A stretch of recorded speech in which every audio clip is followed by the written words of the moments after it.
Welcome to this explainer. Today, we're unpacking the science behind a reality-fracturing plant that seems to just break every single rule of standard psychedelics. We are talking about Salvia Divinorum. It's an obscure mazotec mint with an active compound that behaves, honestly, unlike anything else in nature. We're going to look at the neuroscience of this unique plant and try to figure out exactly how it flips a molecular switch that completely dissolves consensus reality in just a matter of seconds. To really understand this plant, we have to start with a pretty fundamental question. Think about the classic psychedelics that are driving the whole modern research renaissance right now. Psilocybin, LSD, DMT. What do they all have in common?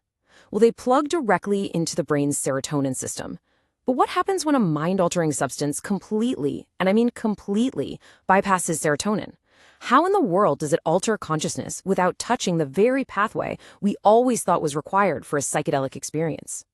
The answer starts with this number right here, 0. In the world of central nervous system drugs, this is an absolute anomaly.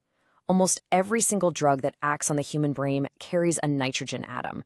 Salvinorin A, it doesn't have a single one. It is a structurally unprecedented natural product. Being completely nitrogen-free makes it a genuine, baffling curiosity for medicinal chemists, and it puts it firmly in a pharmacological category of 1. Okay, let's dive into this and really compare the two. Classic psychedelics are nitrogen-based, they target the serotonin 2A receptor, and they generally produce these emotionally open, deeply meaning-laden journeys. Salvia, on the flip side, is nitrogen-free, it targets an entirely different system called the Kappa-Opioid receptor, and it produces a highly dissociative effect. Mechanistically speaking, calling Salvia a psychedelic is almost just a category convenience. It plays by entirely different rules. And when it plays by those rules, it does so with ferociously potent precision. Salvinorin A is over 5,000-fold selective for the Kappa-Opioid receptor over the mu and delta opioid receptors. 5,000-fold. It's active in humans at doses measured in microseconds and micrograms. Very, very few natural products share this level of sheer targeted potency in the human brain. So the absolutely crucial point here is understanding what that specific target actually is. The word opioid obviously carries a lot of heavy baggage, right? But the Kappa-Opioid receptor, or KOR, is a totally different neuropharmacological world from the mu opioid system that governs drugs like heroin, morphine, or fentanyl. Salvinorin A has essentially zero affinity for that dangerous mu receptor. Activating the KOR doesn't produce euphoria, it doesn't trigger those classic reward loops, and most importantly, it doesn't cause the lethal respiratory depression that drives opioid overdoses. So it shares the word opioid, but absolutely not the danger profile. Now, if you've spent any time reading about salvia online, you've probably encountered a very famous theory. The colostrum is this thin sheet of neurons deep inside the brain that Francis Crick once speculated might just be the hub of human consciousness.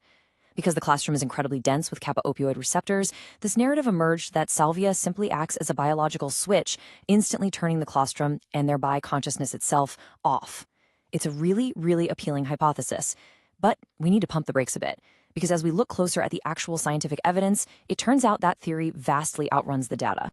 When we actually look at modern fMRI scans, the reality of what's happening is much more distributed. Salvinorin A actually attenuates the default mode network, which is the brain's self-referential system. So rather than just silencing one specific structure like the colostrum, it decreases connectivity within individual brain networks, all while reshuffling and actually increasing communication between them. It's not just a switch, it's a massive network-wide disruption.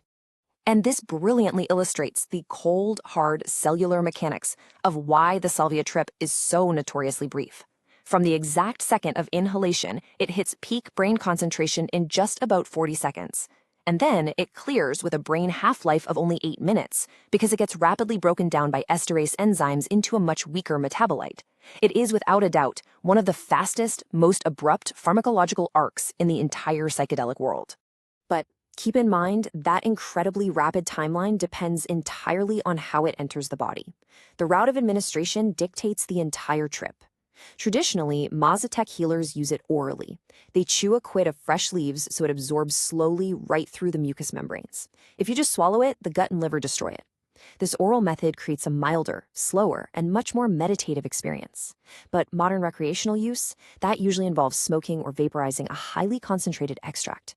And that method delivers a massive, overwhelming dose to the brain almost instantly, completely bypassing the body's natural pacing. When that massive dose hits the brain in 40 seconds flat, the subjective experience is profoundly disruptive. Users frequently report merging with inanimate objects, feeling pulled or literally sheared into other dimensions, contacting strange entities, and experiencing a total loss of the ordinary boundary between self and surroundings.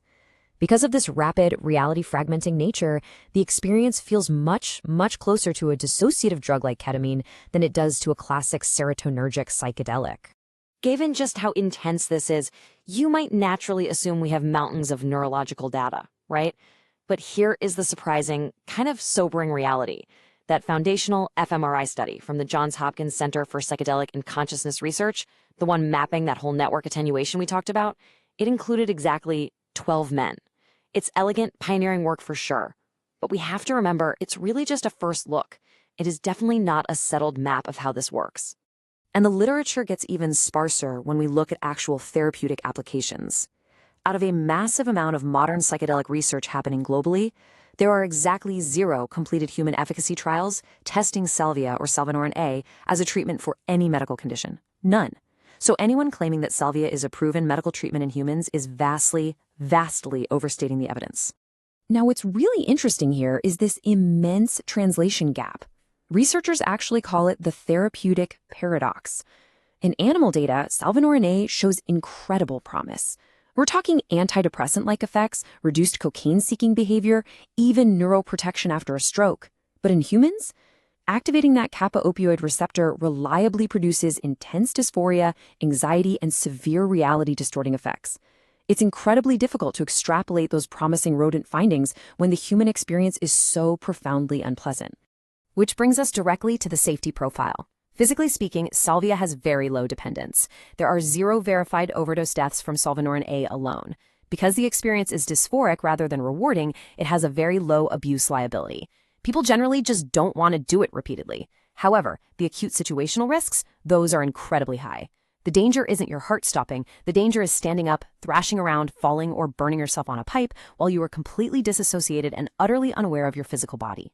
Because of that acute disorientation, consensus harm reduction advice is crystal clear. A calm setting, a sober sitter, a seated position, and absolutely no open flames. I want to stress this. That isn't just optional advice. For Salvia, it is literally the difference between an intense curiosity and an ambulance call. Respecting the sheer physical vulnerability of that 8-minute window is absolutely non-negotiable. So, how exactly did this plant enter the modern consciousness? It's a pretty wild cultural arc. For decades, it was just an obscure ethnobotanical footnote. It was only formally collected by the famous chemist Albert Hofmann back in 1962 from Mazatec healers, who used it quietly in dim healing ceremonies. But in the 2000s, it hit the internet. Sold legally as a highly concentrated extract, it became this shock value YouTube novelty. And the absolute turning point was a 2010 viral video of a teenage Miley Cyrus smoking it. That single video shifted public perception practically overnight, taking it from an obscure plant to a mainstream moral panic. And because drug policy is so often reactive, that viral panic created a truly bizarre legal patchwork. Federally in the United States, Salvia is occupying a weird gray area. It is listed as a drug of concern, but is not actually scheduled by the DEA. However, fueled by all that internet outrage, state legislatures just reacted piecemeal. Today, it's banned or heavily restricted in roughly 27 to 30 U.S. states, as well as in numerous countries globally, like Australia and Japan.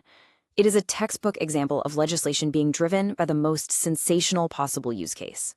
Which leaves us looking toward the future of this incredibly unique plant. We have an unprecedented nitrogen-free molecule that ignores serotonin, rewires the brain in seconds, and shows fascinating medical potential in animals, yet creates terror and dysphoria in humans. So, what does this all mean? Does Salvinorin A hold the key to entirely new classes of medicine, perhaps through chemically modified analogs, or does its inherently dysphoric nature make it just a pharmacological dead end? That is the ultimate paradox of the Kappa-Opioid psychedelic. Thank you for joining me for this explainer. Keep asking questions and keep learning.